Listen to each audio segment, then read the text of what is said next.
Hi everybody. Today we're here to answer the question, why do healthcare systems and patients and their caregivers have different priorities? Do you ever wonder why going to the doctor or trying to get help for a health problem, whether it's yours or the person that you're caring for, can be such a struggle, in addition to why healthcare costs for prescriptions and treatments and copays are so high? Well, the reason is that healthcare systems and insurance companies and other providers have different goals versus what patients and caregivers want from the healthcare system. You might be surprised to even know that the people who provide care for you, the doctors, the hospitals, nursing homes, labs, imaging centers, other people, they are paid, right? Everybody gets a paycheck. They're paid based on different goals related to what the healthcare system calls reimbursements and payments and insurance payments and things like that. And you might be also surprised to know that while the U.S. healthcare system is the most expensive in the world, which you probably know, we have the highest rate of infant deaths and preventable deaths in the world. And this is from a study from the Commonwealth Fund that will be on my website. So all of this, patients and caregivers wanting to get care and hospitals and hospital systems over here making it difficult, can be really hard to understand because it is a complicated issue. Most of the people out there who work in healthcare don't even understand it.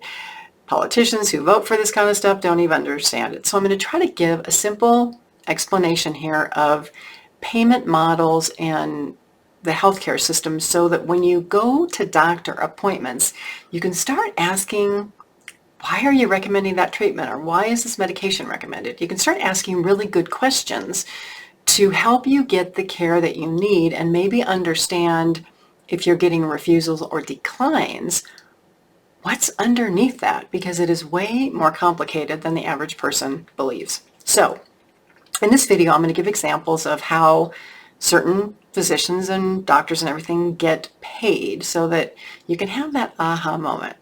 I'm Pamela D. Wilson. I am a caregiving expert, advocate, and speaker who has worked in the world of healthcare and caregiving for over 20 years. Please click on those buttons below, like and share this channel so that caregivers and people with health concerns, anybody seeking information about caregiving, aging, all of that, can find the help. And if you find these videos helpful, please again comment below, because this pushes the videos out to more and more people who are looking for hope, help, and support. So the specific terms that I'm going to talk about today will relate to the healthcare goal of reducing patient costs and improving patient care, which may seem to be opposite goals, but it can happen. And so first of all, let's talk about health insurance companies. So if you hear the word payer, P-A-Y-E-R, in healthcare, it means health insurance companies. And that could be anything like Medicare or Medicaid or Kaiser or United Healthcare or Humana, whatever type of health insurance that you have, right? And so first of all, to even get started, health insurance companies can make it difficult to get procedures paid for. They can deny procedures.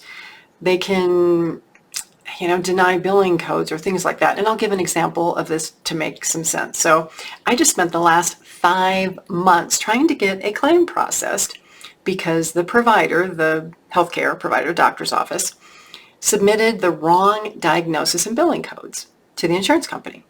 And so over a period of 5 months, I had to be the one to initiate 3-way calls between me and the insurance company and the billing office to say, okay, what information was supplied wrong? What do we need to do to get this corrected? How can we do this? And I made sure that the insurance company was giving the billing office the right information, that the staff in the billing office understood what they were supposed to do. And after 3 more denials, I finally got so frustrated that I contacted the Colorado Division of Insurance. And I said, look, can you not get this worked out? This is ridiculous. I have spent literally 40 or 50 hours trying to get this worked out. Doesn't seem like the insurance company cares, and it doesn't seem like the billing office knows what they're supposed to be doing. Get this claim processed. And magically, within 20 days, the claim was processed. Now, why is this even a problem, right? Well, I bring this up because if you are a caregiver for a parent who had this procedure 5 months ago, and your parent needs more procedures and more treatments, right? And you're waiting on that claim to be finalized because it affects their deductible. It affects their copays. Once your deductible is satisfied, then you pay less, right? But yet your parent needs dialysis or cancer treatment or something, and you're putting it off because you don't have the money to pay it, because you don't want to pay extra, because you're going to have to pay this deductible that's going to come up here. And so basically the health insurance company is denying you care, and it is preventing your parent from getting the care that you need. This gets so frustrating for people that many of you I know give up. My advice is do not give up. Fight at all costs to get the care that you need to get these insurance companies to pay your claims. So when this happens, right, these denials, they really have the opposite effect of the healthcare system, who wants to improve care and reduce costs, right? But honestly, after experiences like this, I see what happens with the people that I work with. Y'all get so frustrated, and the hassle factor of going to the doctor and fighting with these insurance companies becomes too much. So you give up, and then your health gets worse and you get sicker, or the health of your parent gets sicker because you just don't have the time, right? You have a life, you have to work, you have to do things, you got to support your family. Well, all of those things affect access to healthcare and the ability of people to get healthcare. So, in my opinion, rather than denying claims and making it so difficult, helping people to live healthier lives by giving you access to healthcare is the better way to reduce healthcare costs, right? So, here's issue number 2. Did you know that between hospitals and your doctor's office and labs and treatment centers, everybody can be paid based on different objectives? So this means that 2 providers that you see may have different requirements for how they get that paycheck. So I'm going to give some examples and then relate them, because these are more medical terminology terms that most people have no way to understand. Okay, so there's a payment model, which means how people get paid, called fee for service. This means that your doctor is reimbursed based on the number of services they provide, or the number of services that they recommend to you. Now, these services may have no benefit to you whatsoever, but if the physician can convince you to go do this, then they get paid more, right? It's not that your health is going to get better, but your doctor makes more money. So, on the other hand, though, this can be a positive thing if you are a person who does need this particular treatment, because I'm going to talk about plans, on the other hand, who want to limit the amount of treatment that you can get. So this is the reason that it's important to know that all of these different types of how a physician gets paid exist, so that if a provider recommends a treatment, you can ask a question. Or if you're having trouble getting a provider to approve a treatment, you can ask a question. So one of the questions would be, if they're recommending a treatment, hey doctor, do you get paid based on the number of treatments that you recommend, or is this something I really need? Or, hey doctor, do you get paid based on reducing patient costs, and is that the reason that you don't want to allow me to go get this treatment? Because it's the questions that you ask that make a difference in your ability to advocate for your care and the care of your parents. And I'll give a quick example. So years ago, I had an elderly client. She had Alzheimer's. She had a breast lump. We went to get a mammogram at an imaging center. And so the person at the imaging center said, oh gosh, she needs a biopsy and all this kind of stuff. And so I went back to where the radiologist was, and he's showing me all this stuff on the screen. And he's like, oh yeah, these are calcifications. And I'm like, yeah. And he's like, well, they could turn into cancer.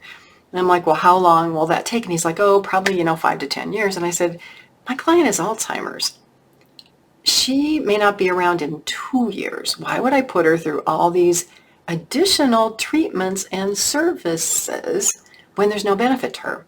Well, it was because he got paid more money if he could convince me or the patient to do all of these treatments and services. Even though, she had Alzheimer's. If she had cancer, her life was not going to be preserved either way. There was no benefit, right? Okay, so now let's go to the next type of plan, which is called an HMO, or it's a health maintenance organization, which is there to maintain your health, right? So this is a fixed rate or a capped amount in return, so payment to the doctor in return for the care that they give to patients or people enrolled in the health plan, right? So Couple of things. People enrolled in the health plan have to stay within a certain network, or if you want to go out and see a specialist, you have to ask for a referral. So in a sense, the doctor is limiting or guiding, however you want to look at it, the amount and the type of care that you can receive. So examples of this would be, like a Kaiser Permanente is an HMO. Some Medicare plans can be an HMO. Some private insurance plans can be HMOs, or there's PPOs. But HMOs trying to keep you within a network. PPOs allow you to go to more providers, but you may pay more, right? So more flexibility. So you're trading lower cost for flexibility. Now this model that caps the amount that physicians get paid, the idea is that it spreads the risk across healthy and unhealthy patients. So let's say that you're enrolled with a doctor's office and you don't go see them this year. Well, the doctor still gets paid, right? And so that payment covers a person who's very sick and who may have to go see that doctor every single month. So it kind of balances out the money that the healthcare system or that the doctor's office makes, right? So that's a good thing. So, but let's go to an extreme. So Medicaid, which is a public program for low-income people, might pay a doctor a flat fee of $10 per visit, and that's it, right? So when that physician is continually asked to do more by the government because of rules and regulations, they're not going to be as motivated to do so because they don't get paid more. So let's give an example, right? A doctor might be willing to do, 1 hour of work to get paid $10. But then when that work extends to 3 or 4 or 5 or 6 hours and they're still getting paid $10 an hour, how motivated are they to do that? And how can they even pay their bills if they're spending an entire day, and I know this is an extreme example, but an entire day on making $10? It's just not possible. So think about this when you call a doctor's office and you have Medicare or Medicaid or a certain plan, and the doctor says, oh, we're not accepting new patients. Well, it's because they're struggling to stay afloat because their patient need and the money that they're getting paid is out of balance, right? It's logical. They can't stay in business. So then there's all these other things called like relative value units, which means that physicians have to see more patients, right, in a tighter amount of time to make money. Well, that can result in rushed patient care or not giving enough time and attention to patients. So depending on how your doctor's office is reimbursed, you may be getting really good care or may feel like your care is being denied. And so the healthcare system is trying to move to something called value-based care, which balances all this kind of, I get paid, but I should get paid for having healthier patients versus getting paid for recommending all these treatments and having sicker patients, right? Very logical. So as a patient, as a caregiver, what you want to look at is, are you getting the care that you need? Is treatment being given in a prompt manner? Is the insurance company paying your bills? Is all of this going well? So you got to look at the pros and cons, because doctors who are incentivized to keep you healthy, right, do this because they want to keep you or your parent from going back to the hospital emergency room, because that's very expensive care. They'd rather have you come see them in the office. So they want your participation in doctor appointments and in treatments and all of that, because really that is better for you than going to the emergency room, right, because something unexpected happened.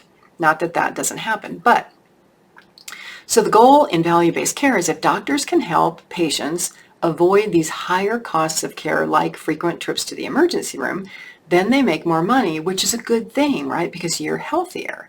Now, if you're on the caregiving side, there's pros and cons here, because hospitals want to limit admitting people over age 65. There's a provision in the Affordable Care Act, section, I think it's 3025, called rehospitalizations. So if an older person goes to the hospital and they are admitted versus observation, I have a whole nother video on that. They're admitted and they come back within 30 days, the hospital's financially penalized. So if the hospital doesn't admit you, they are at less risk of a financial penalty. But the problem is, if you really need care and you have a serious health issue and you can't advocate for yourself, or your caregiver cannot advocate for you to be admitted, you might not get the treatment you need, and then you're going to end up sicker. So there's this whole balance to actions that the healthcare systems are taking because they want to reduce care costs, improve patient care, improve population health. That can all backfire over here on the caregiving side when these negative incentives are put into place that prevent you from getting care. So bottom line is, the more that you know about these complicated issues, the more questions you can ask. If a physician recommends a medication or a treatment, you can ask why. Are you paid for recommending this, or is this really good for my health? And your doctors actually might be shocked that you know enough to ask. So more videos to come on this topic. Thanks for being here. I'm Pamela D. Wilson, caregiving expert, advocate, and speaker. I've been in the healthcare and caregiving industry for 20 years. Please share, like these videos, comment, click below so that more people can gain access to help and support. Go on over to my website, PamelaDWilson.com. There is an abundant amount of information there, as well as my podcast, The Caring Generation, Facebook, my support group called The Caregiving Trap. Thanks for being here. I will see you all again soon in another video.